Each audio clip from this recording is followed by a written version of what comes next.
First of all, before I get into today's topic, I would like to let you know that if you're watching this around the day that I've uploaded it, which is October 27th, 2018, I have a survey which is linked below in the description field that I would love, love, love you to fill out in exchange for your time, which should be 10 to 15 minutes maximum. You will be automatically entered in to win a special care package from me filled with some of my favorite eco-vegan products.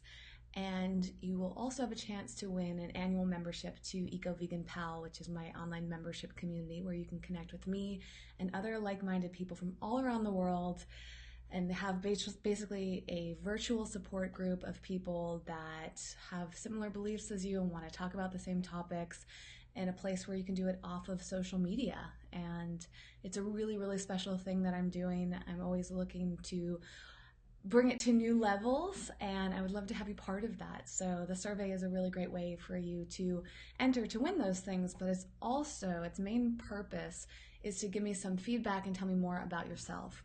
And I put out the survey a little under a week ago as of the time that I'm recording this, and the responses I've received so far have just been immensely, immensely meaningful to me. I have gone through each and every one of them, and I'm learning so much about people like yourself, and it's really helping me shape the way that I'm doing things moving forward. And I cannot wait to create new things for you, new videos, new products and services, new events.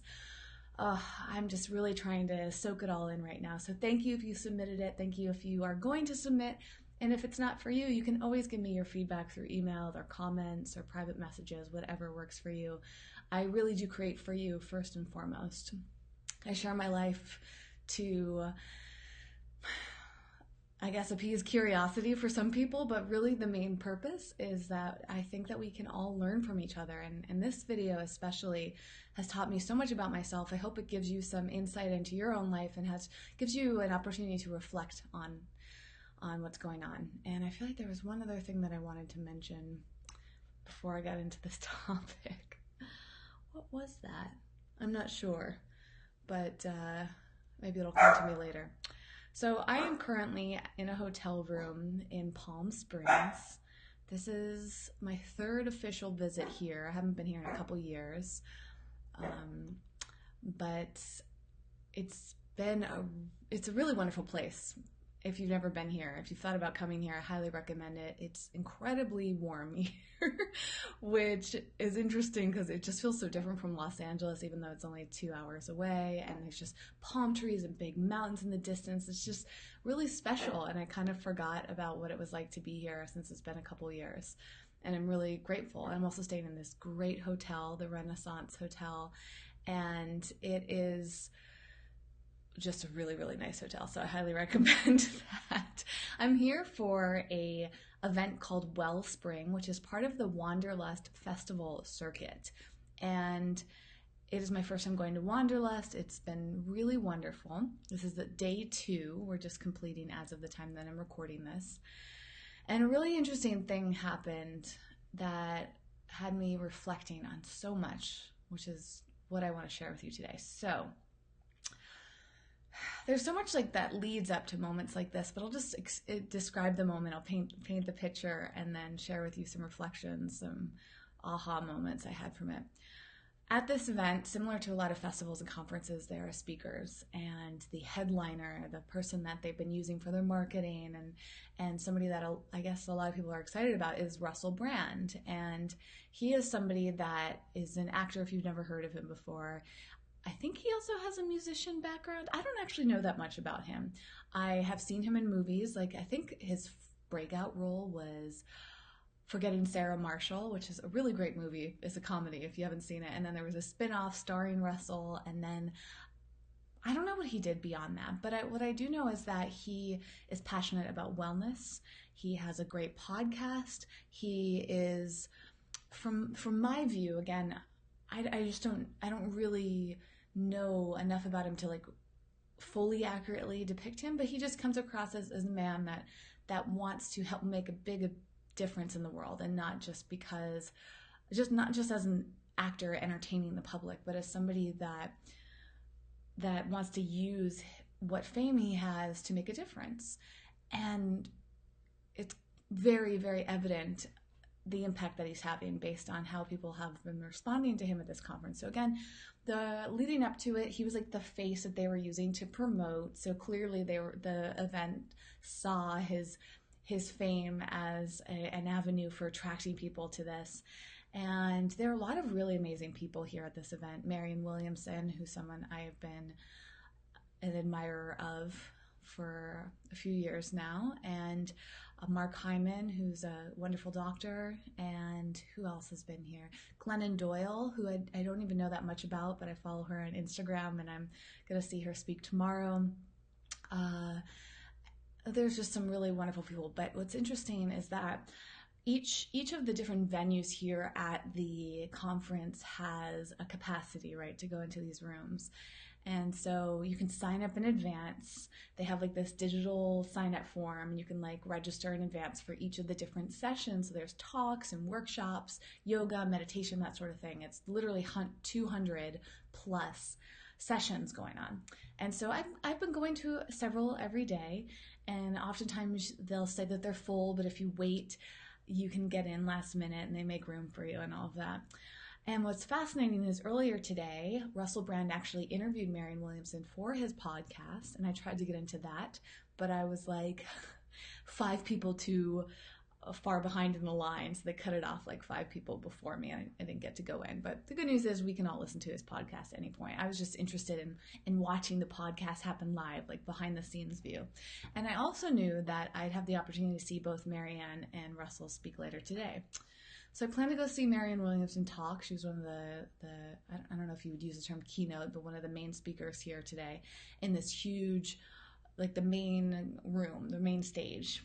And I actually decided to come back and take a nap because I had woken up really early. And I remember lying there feeling so conflicted. This is part of the lessons that I've been learning today. I just felt so conflicted. I had this fear of missing out, FOMO, right? And I sat there and I thought, okay, I feel really tired right now. I want to sleep, but is this real tired or is I just imagined tired? You know, like sometimes you're not really tired, but you just like want to lay around.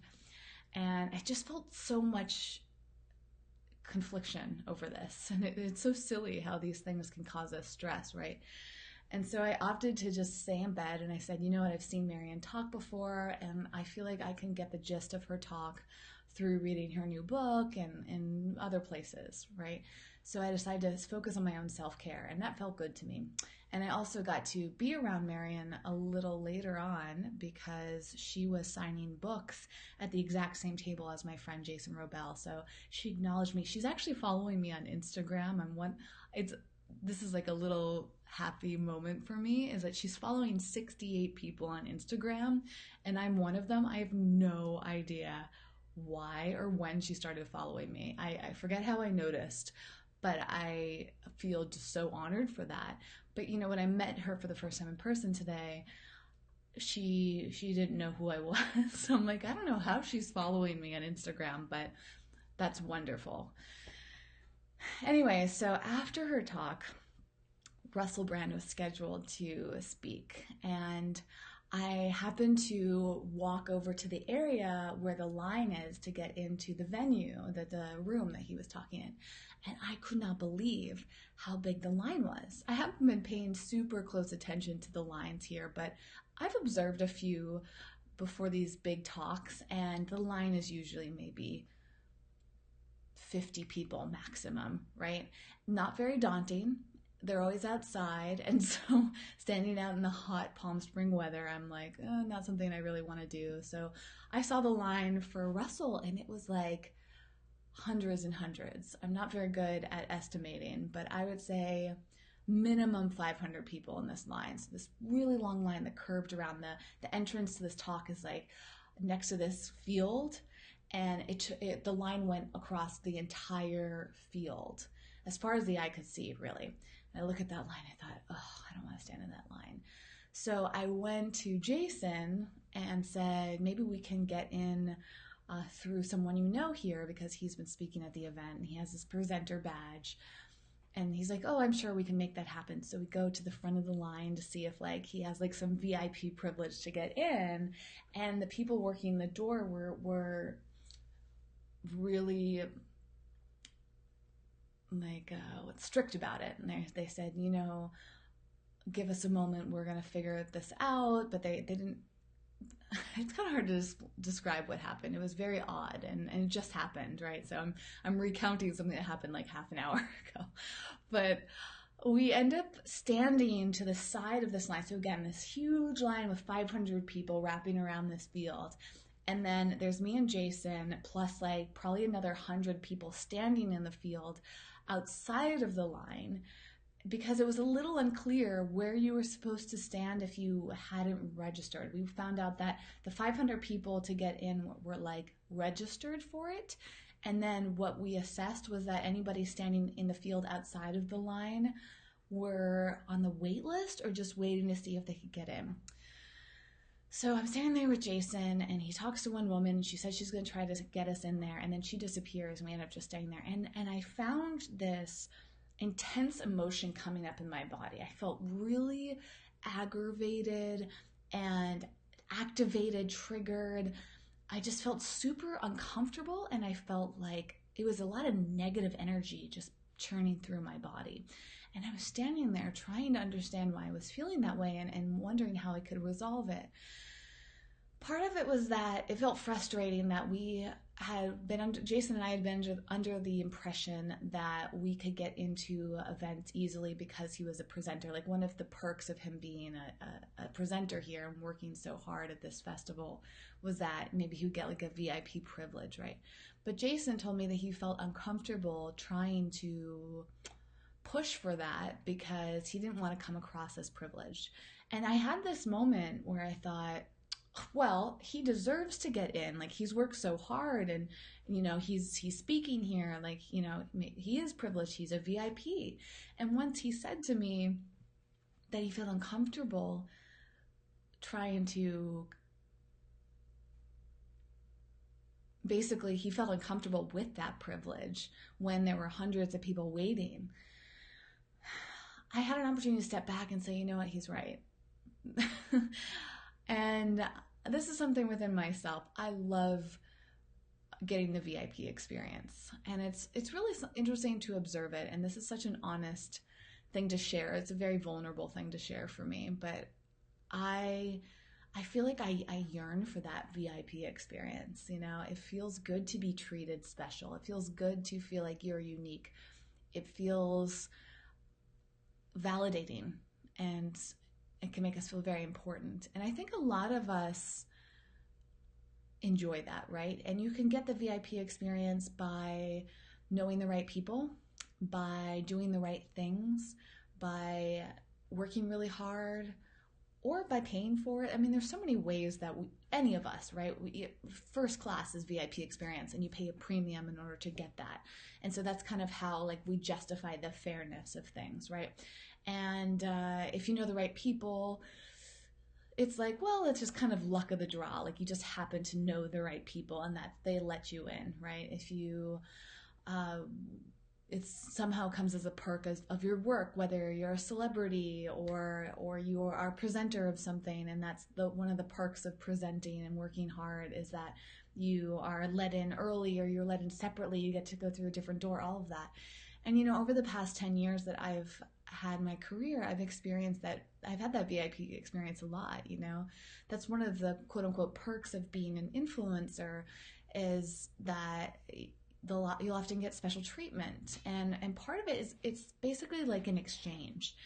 So I feel like when you have privilege, sometimes, it's interesting. I don't actually know the definition of privilege.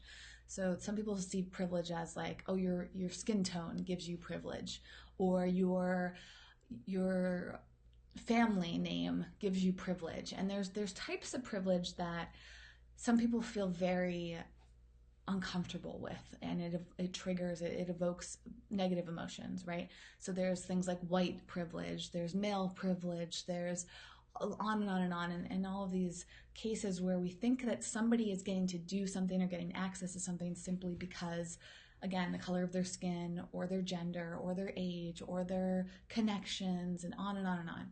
And I think there's a lot of bitterness and discomfort in our society. There's bitterness from the people that don't experience that type of privilege, and they pass judgment on others, and they say, well, that person's getting that, or that person's doing that person's experiencing that because blah, blah, blah. And they fill in all these blanks to try to understand why that person gets a privilege over them. And there's this gap, and we feel like things aren't fair. And from my perspective, if you're getting a privilege simply because of the way you look or something that you are, or something that you're connected to, I feel like it's just a luck thing, right? Like, we don't get to choose what family we're born into. We don't get to choose what color of skin we have or gender or whatever. So it doesn't really make sense to get angry or feel bitter about somebody for that. Somebody isn't necessarily choosing their privilege. And then there are the different types of privileges I described where, Jason, for example, has worked really hard. Jason's had his career longer than I have. I think he's been in his profession for like 13 years or something like that. So to me, I feel like he's earned some amount of privilege, right? I think it's amazing to reward people for hard work. And that's something that I really value. I'm not a big fan of influencer privilege because I feel like influencers right now, I get very triggered by this, but there's this feeling of like, if you look a certain way, you're going to have all these followers, and maybe, are you getting the followers because you're really pretty, or you're really interesting looking, or you're really connected? And this idea of followers and these numbers we become obsessed with right now, and which can lead to privilege, right? Because let's say one person wants to give an influencer access to something because then maybe they'll feel indebted to give them exposure. That's often what happens. So for example, like a brand will give an influencer a VIP experience, that privilege, simply because they're hoping that influencer will promote their brand, right? That's often what happens. And it's fascinating for me, having been working in this space, which has now become the space of influence. When I started 10 years ago, the word influencer did not exist, but now it does. And that's like the category I'm put into very often. I've seen a lot of people come and go. I've seen people shoot up into become these massive influencers with hundreds of thousands of followers or millions of followers. And it's like, it feels like they've had success overnight, right? And it is frustrating sometimes when you see people have overnight success and you feel like you've been working harder than they have, and you start to pass judgment on them and think, well, how did they get overnight success? Maybe it's just because of how they look, or maybe it's just because, on and all these things I've been discussing, right? Oftentimes I think we feel those things and we pass those judgments onto others because we're jealous, we're envious, we don't think it's fair. And it was interesting today to see that manifest in such a small way, right? To go back to this Russell Brand story. So I'm standing outside this building, and Jason and I have this conversation of privilege. I'm standing next to him in this crowd, and I start to feel anxious. I get very anxious in big crowds. I think maybe part of the reason I yearn for a VIP experience is because I don't like waiting in lines, and I don't like standing in crowds and chaos and all of that. The energy of being around people who are anxious as well is really intense for me. Like, that's part of my sensitivity. So I'm standing there in this field with literally hundreds of people around me that are unsure if they're going to get into this talk that Russell Brand's doing. And so it just felt like I was standing in a field of anxiety. And so all of a sudden I'm like, I feel like it's just this wave of anxiety coming at me, and I'm like helplessly standing there trying not to get caught up in it. And trying to overcome the irritation I had that Jason and I didn't get to use our privileges to get in there, right?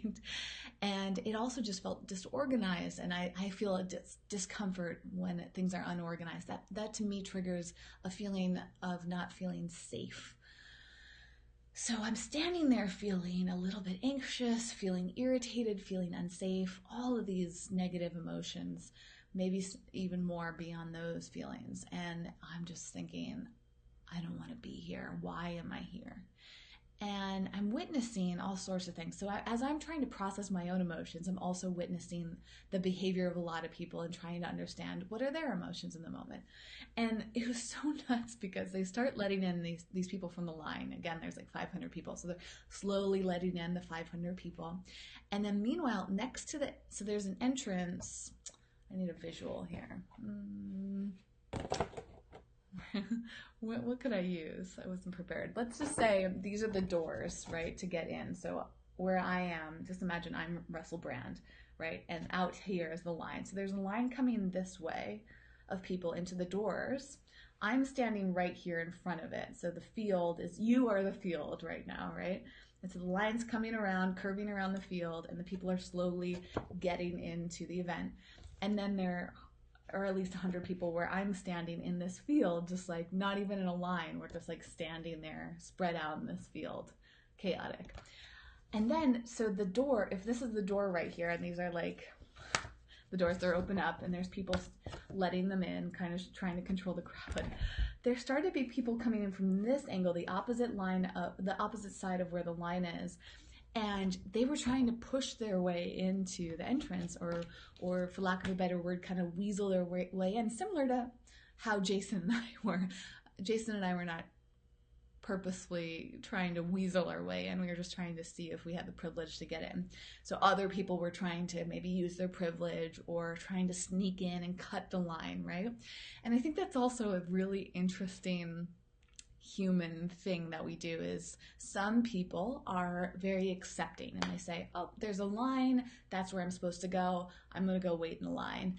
Then there are people like me who see a line and think, I don't want to wait in the line, I don't like lines are unpleasant to me, I'm gonna see if there's another way to get in. That's my personality.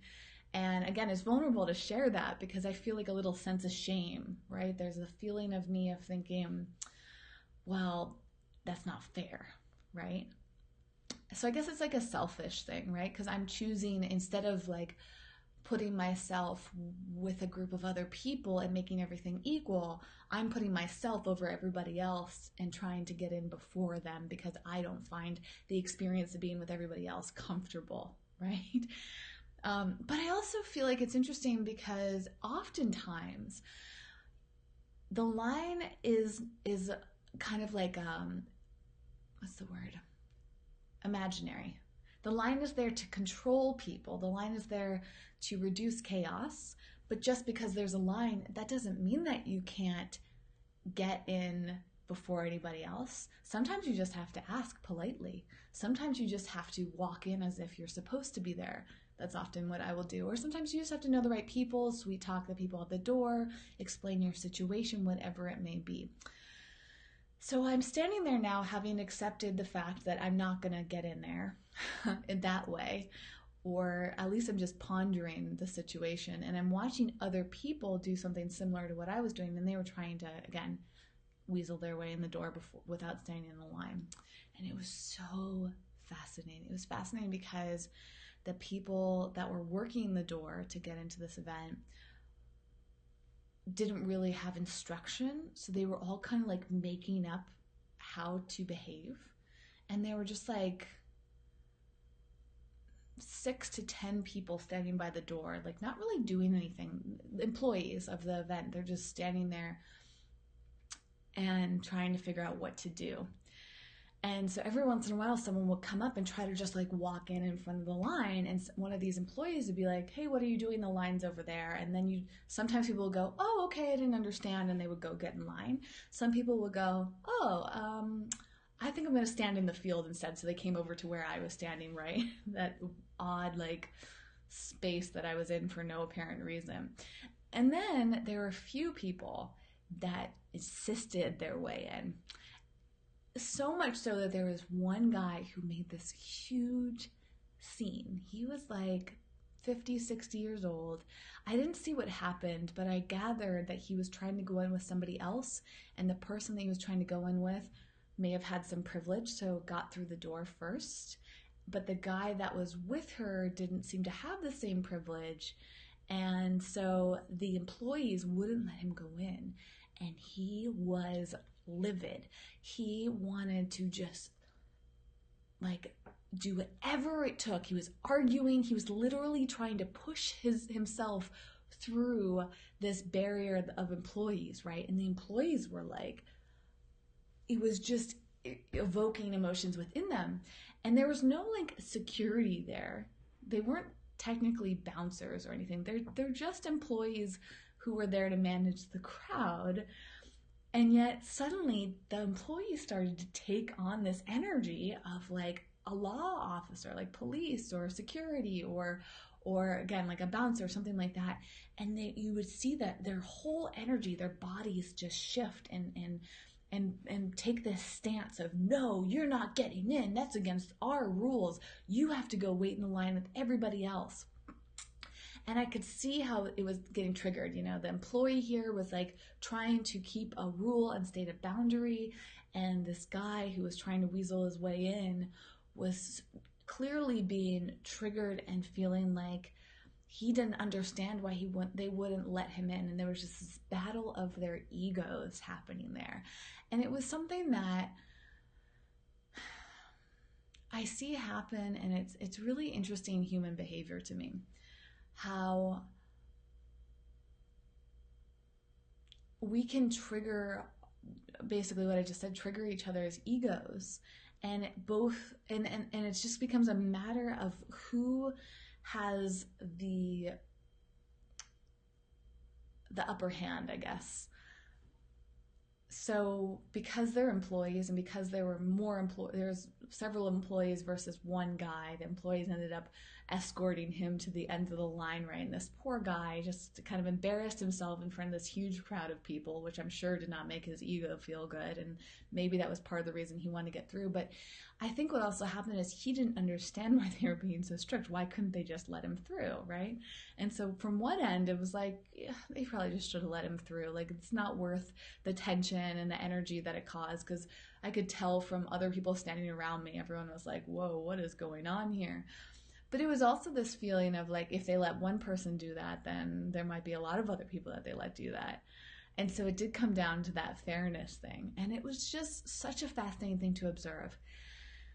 And ultimately, I was standing there, again, still feeling super uncomfortable, anxious and irritated and just triggered and tired. It was just like so uncomfortable for me. It brought up so many odd emotions within me that I wanted to examine. And I decided to just walk away from it. So since we're standing in this field, I decided to walk to the opposite end of the field where there are some benches and just sit there and observe. And I go back there, and by the time I sit down at the bench, they had let through the entire line of however many people, 500 or so, and then they started letting in anybody who was standing there in the waitlist field area. And I'm watching the line get smaller and smaller and smaller, and I'm thinking, okay, I could probably walk back over there and join the crowd. But my emotions had took over me in such an intense way, and I felt so uncomfortable with what I was experiencing. At that point, I wasn't even sure that I wanted to go into this talk anymore. And then another thought came up to me, is that I wasn't sure why I was there in the first place. You know, obviously I'm not really a fan of Russell Brand. I'm very neutral about him. I'm not like, wow, he's amazing. But I admire his work. I admire the energy behind the things that he's been doing.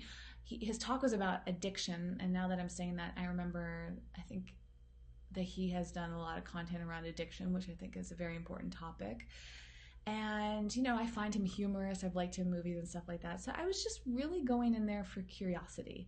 And that was something I had a chance to really get clear on when I was sitting on this bench by myself. And I thought, I guess the reason that I wanted to go in there was curiosity. And then I started to wonder, is that why most people were going in there? Are these people actual fans of Russell Brand? I'm sure some of them are, but did these people come to this conference just to see Russell Brand? Did these people come to this conference because of Russell Brand? He was in the marketing. Were these people there because their friends wanted to go see Russell Brand? Were they there to learn more about addiction? Why was it that there were so many more people and there was so much more chaos compared to everything else happening at this festival? Why was this talk so different than all the others that I've witnessed? Why was the demand to get in there and the energy around it so much more intense? And I kind of wish I could ask people, but if I were to make a guess, I think that it's just that because he's a celebrity, because he's a name that people know, because he is funny, maybe they expected to be entertained. Again, maybe they went in because they want to know more about addiction. Maybe it was because they had the fear of missing out. And that would be my big guess. Is I feel like when people come to these conferences, everybody's looking to have some sort of like heightened experience. People are here because they're really hoping that they're going to learn something that's going to impact their life in a major way, right? I think people get addicted to coming to conferences, and I've had to examine this about myself too, as I've been to so many events in my lifetime, especially with this career I have. I get invited to events all the time, and honestly, most events that I have gone to are not impacting my life in any major significant way. They're just experiences, and I often feel like they're almost like equivalent to junk food. You know, you have junk food and it's pleasant at the time, but do you remember it? Do you look back on it and think, wow, that was amazing? Not really. Maybe you remember the way junk food tasted and remember the experience of having the junk food, and you remember what you ordered, but is it impacting your health in a great way? No. And is it impacting your life in this like joyous occasion? Probably not. And I feel like a lot of conferences are just people trying to like find some, like look for something outside of themselves. Like maybe if I go to this talk, I'm going to figure out some side of myself that I haven't quite identified. Maybe if I go to this talk, I'm going to find the missing puzzle piece, the key to my life. Maybe if I go to this talk, I'll be inspired or motivated, or I'll just get some great education. And I'm just trying to be very conscious about myself at these events, because most of the time I take notes, right? And most of the time I never look at my notes again. And when I do look at them, there's like maybe a sentence or so from that entire hour that I've spent listening to a talk that was a takeaway. And for me, being like so sensitive energetically and identifying myself as an introvert who gets drained in social situations, I really am trying to be more conscious and present and think like, is spending an hour in this room with a bunch of strangers listening to someone talk worth that 1 or 2 lines of information that I take in my notes? Is it worth getting up early? Is it worth taking a break from my work? Is it worth whatever that hour is, right, of my day, and then the weekend of my life that I'm spending here? Honestly, most of the time the answer is no. And honestly, if I'm just being like clear and honest about it, I think a lot of it is just about fear of missing out. Like today when I decided to have the nap instead of going to see Marianne Williamson talk, I was really afraid that I was going to miss out on some aha moment. I really like Marianne Williamson. I wanted to be in her presence. I wanted to hear what she had to say, but she also was, from what I heard, talking about her new book. So I could probably get the exact same information plus more and be able to take it in bit by bit, taking my time simply by reading something, right? Now I understand, I'm not trying to say that in-person experiences and conferences are not important. I actually like the idea of events is wonderful. I love the energy, the moments of being at events.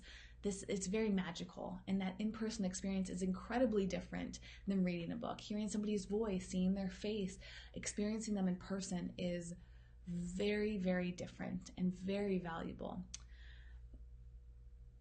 So when I'm not trying to minimize them, I'm just trying to like get very clear about what it is that I receive from them beyond the experience of being in person with these people.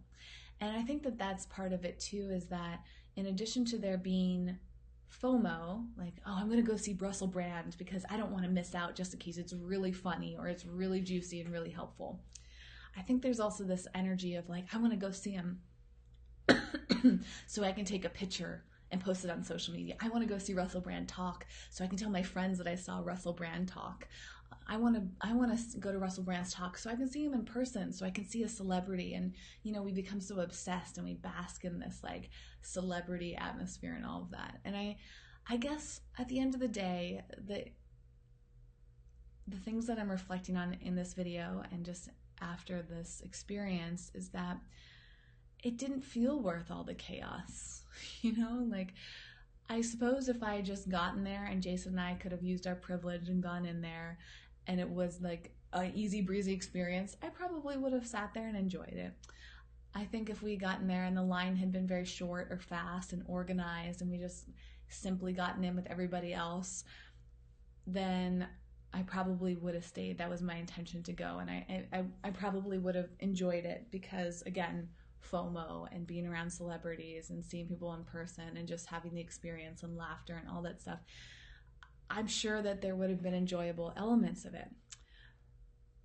But once I started to experience the negative emotions around it, I'm grateful for that awareness of seeing that it didn't feel worth it for me to steep myself in that chaotic commotion that there was there, and how important it is for me to, I guess I don't not expose myself to that, because for me personally that feels very uncomfortable. And I suppose what I could do is, or what I might aspire to, is to learn how to manage my emotions and not be affected by that, right? That would be very Zen and kind of a Buddhist perspective of it, is use it as a tool, which I definitely am, a learning experience, and say, all right, so I'm going to build up this strength and the armor, or I'm going to get to a point where mentally I'm so at peace with myself that I don't feel anxious, I don't take on other people's anger, and I don't allow myself to become irritated, and I don't have expectations that I'm attached to, and I'm just going to be very present, and I'm going to go in there and just be very blissed. I actually would love to do that. I wish that had been the case today. But for whatever reason, I was triggered by it, and I think when you're triggered by things, it's always such a great opportunity to reflect on them and to be really present to it. There's so much. I think the reason that the feelings are so intense for me is because when you're with a crowd of like 1,000 people, which is about how many people were around me for that event, everybody is at different places with their life and different relationships with their egos and different relationships with their emotions. And there are people, basically it's like if you're energetically sensitive and you can relate to how I react to this, it's just like I felt like I was taking on, there was just so much negativity and so much intensity all around me that it was like I was drowning in it, right? And it's just really fascinating to experience that, especially when you're at like a wellness conference in Palm Springs. Like everyone around me speaking of privilege, it's like this was a expensive event, so just being there was a privilege. These are all these healthy people, and these people that do yoga and meditate and eat healthy and are very much about their consciousness, and they want to grow as human beings. It's an incredible atmosphere.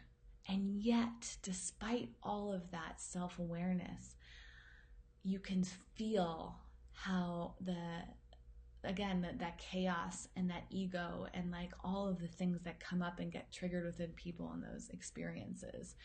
And I find that absolutely fascinating, and in a way actually kind of sad, because I just think, wow, like if this group of people who are working so hard to be conscious and self-aware can be releasing all of this energy that I was experiencing, at least, right? Maybe it's just my experience of it, but I was just feeling something.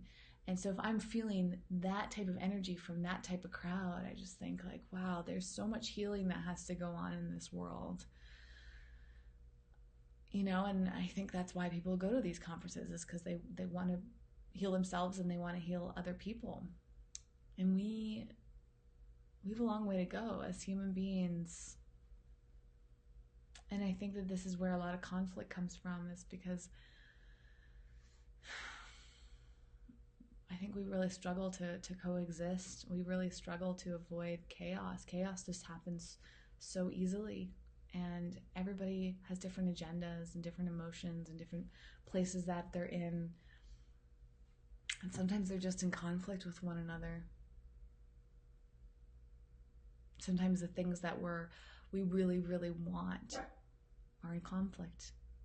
So there's thousands of people that want to see Russell Brand for whatever reason. And there's also, I guess there's like an energy of desperation. Like, I gotta get in here. I can't miss this. Like that one guy, it was like he was desperate to get in there. And I think probably what was happening, in addition to his ego being triggered, he was probably also afraid that if he went to the end of the line, he wouldn't get in. There was part of him that was, when he was stopped at the door, he probably felt like, if they don't let me in, I'm not going to get in and I'm going to miss out on this experience. And at the end of the day, I think that's what it all was. I think it all was fear. And that's actually something that Marianne Williamson taught me when reading her books. I've read Return to Love, which is like her big classic book. And then I also read, what's it called? It's a newer book, not her newest, but it came out, I think, last year in 2017. It's something from fear. It's about fear or suffering. I don't remember. But if you look it up, it's like released in 2017 would be my guess. I don't think it's 2018. Anyways, it was, from something to triumph. Tears to Triumph. That's the name of the book. Don't you love it when your memory comes back? I can't remember if it was within those two books or probably in Return to Love. She believes that there are really two emotions, humans, at the core of everything, is that we're either experiencing and living from love, or we're experiencing or living from fear. And it's just like bottom line, one or the other. And when I got that framework, it really helped me out a lot, because you start to understand, I think whenever we have conflict, it's because at least one person is not feeling loved, or they're afraid of not receiving love in some way, right? And so she believes that fear is the opposite of love. So if you don't have love, then you're probably in a place of fear, because love is the core of everything. And so I think really what was happening there is that I felt afraid that I wouldn't get in to hear this talk. And I was attached to hearing this talk because I was hoping that I would find love somehow by attending this. I would find love for myself by learning more about myself through what he was saying. I would feel pleasure, and pleasure is very connected to love, from laughing at his jokes. I would feel a sense of love by being around a lot of people. That was actually the one thing that I felt the saddest about not experiencing, is that being in a large room of people, while energetically it's draining to me, I also get a little bit of a high from being in a group of people who are all there for the same thing, right? It's like going to a concert, because it's like that sense of unity, which feels like love to me. So there was a lot of like small nuggets of love in there. And so I think that's where that fear comes from, the fear of missing out. Is like, I'm going to miss out on some experience of love. But I also got to experience the joy of missing out today by choosing not to go once it started to feel too uncomfortable to me. When I chose myself over this event, I actually got to give myself more love and joy by staying here. I'm going to watch a baseball game and I'm going to recover. I have an event to go to in half an hour, and I've spent like 45 minutes recording this video, right? But this feels like love. I get to give you love and maybe receive love from you. We get to connect here, and ultimately that's so much more important to me than whatever love I may have experienced in Russell Brand's talk, right? So there's a lot of emotions and lots of things to process and lessons learned from such a simple thing that happened. Thank you so much for listening. I love being able to share these aha moments with you and these thoughts and feelings and reflections. It's such an incredible space to be in, and it is a privilege, as I said, a good privilege, I think, to have you in my life and to be able to share all of this with you. Thank you so much for watching. I look forward to reading your thoughts on all of this. I do feel very vulnerable because I don't know how much sense I made, and I don't feel like this was super cohesive. Although I feel like if you made it to the end, you do get my big point, is that things like this are an opportunity to step back and examine our own reactions to it, and just witness how other people react to things and try to find the lessons. Every experience, it's all about the lessons. All right, until next time, I'll see you very soon. Wishing you all the very best with your life and whatever experiences you're having. I hope to hear from you in the survey if you are watching this while the survey is still up. If not, you can always send me feedback privately or publicly. I take it all in. I consider everything to influence what I talk about in my videos and what I do in the rest of my work. So you really, really matter to me. And I'll see you next time.